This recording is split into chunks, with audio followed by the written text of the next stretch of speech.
చదువులేని మూర్ఖులు ఉన్నారంటే అర్థం ఉంది. చదువుకున్న మూర్ఖులేంటి?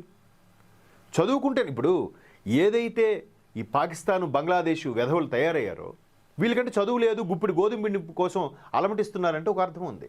మిగతా అరబ్ కంట్రీస్లో కానీ కొన్ని ముస్లిం మైనారిటీ కంట్రీస్లో ఎందుకు డెవలప్ అవుతున్నాయంటే వాళ్ళు చదువుకుంటున్నారు, విజ్ఞానం వైపు పరుగులు తీస్తున్నారు. వీళ్ళు ఇంకా ఆ గన్న పట్టుకొని ఆ బంగాళదుంపల కోసమో లేదంటే ఆ గోధుమ పిండి కోసం కక్కుర్తిపడే ఇంకా బతుకుతున్నారు వాళ్ళు.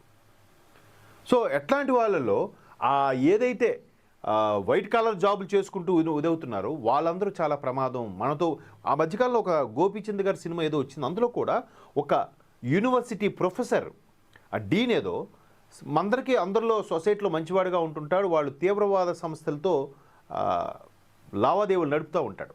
అది మనం రీసెంట్గా ఏదో సినిమాలో కూడా చూసాం. ఆ సినిమా రిలీజ్ అయిన సంవత్సరం తర్వాత ఈ అల్ఫలా యూనివర్సిటీకి సంబంధించిన చూస్తే మేబీ అటువంటి లీడ్ ఎక్కడో ఆయనకు దర్శకుడికో ఆ రచయితకో దొరుకుంటుంది, అందుకే ఆ సినిమా తీశారేమో అనిపిస్తుంది. ఇక్కడ చూడండి, దేశంలో వైట్ కాలర్ ఉగ్రవాదం అధికమవుతుందని తెలిపారు. రాజస్థాన్ ఉదయపూర్లో భూపాల్ నోబెల్స్ విశ్వవిద్యాలయం 104వ వ్యవస్థాపక దినోత్సవ కార్యక్రమంలో శుక్రవారం కేంద్ర మంత్రి ప్రసంగించారు. గత ఏడాది నవంబర్ 10న ఢిల్లీలోని ఎర్రకోట సమీపంలో జరిగిన బాంబు పేలుడు ప్రస్తావిస్తూ వైట్ కాలర్ ఉగ్రవాదంపై ఆందోళన వ్యక్తం చేశారు. అంటే జ్ఞానంతో పాటు విలువలు, నైతికత ఎంత అవసరమో ఈ ఘటన తెలియజేస్తుందని చెప్పారు. రోగులకు ప్రిస్క్రిప్షన్ రాసే వైద్యుల చేతుల్లో ప్రమాదకర పేలుడు పదార్థాలు ఉండటం దురదృష్టకరం. నిజం కదా, ఎవరు ఎక్స్పెక్ట్ చేస్తారు చెప్పండి. ఇప్పుడు మొన్న ఒక పెద్ద ఆయన ఒక సోషల్ మీడియా వేదికలో ఒక వీడియో పోస్ట్ చేశాడు.